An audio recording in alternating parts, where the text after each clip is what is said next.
Now let's look at the concept of leap year.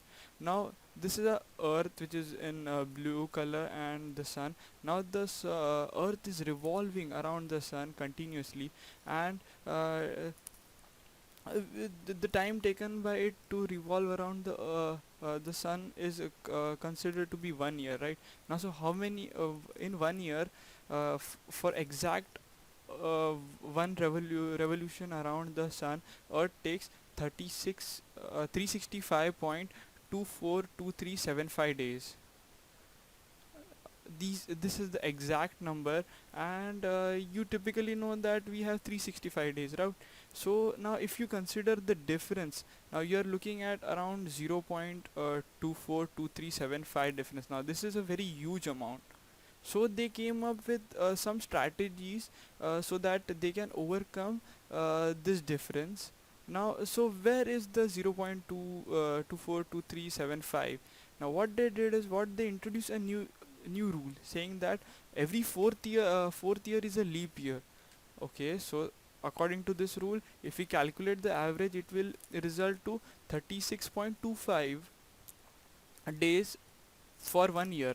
Now if you consider this part, now we now 365.25 is actually greater than 365.24. Now I just for the time's sake, just ignore this 2375. We'll return to this later. Now you're looking at around 0.01 extra days per year.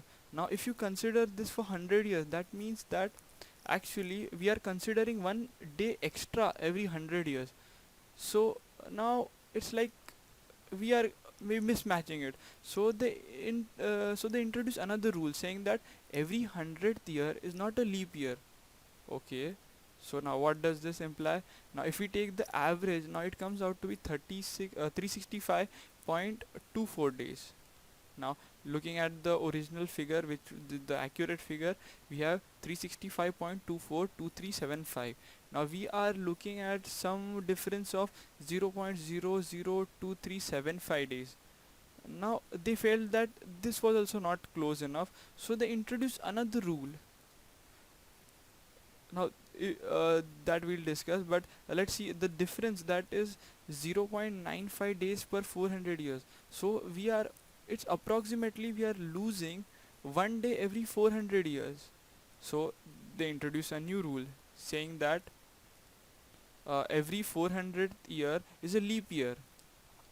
Okay, so how close did we reach by doing that? Now we reached as close to as 365.2425 days per year.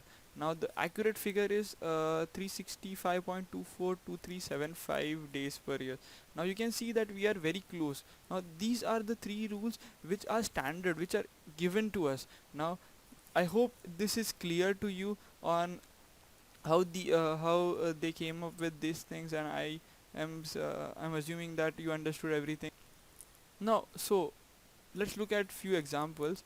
Now, so 60, we know that every 400th year is a leap year. So 1600, 2000, and 2400 are leap years. But whereas 1700, 1800, 1900, and so on are not leap years. They are actually divisible by 4. But the rule stated that every 100th year is not a leap year. So these are not leap years. Apart from this, all the other years which are divisible by 4 are leap years, like 2012, 2016, 2020, or etc. are leap years. So I hope you have understood the leap year concept very well. Now we'll be using this in our program.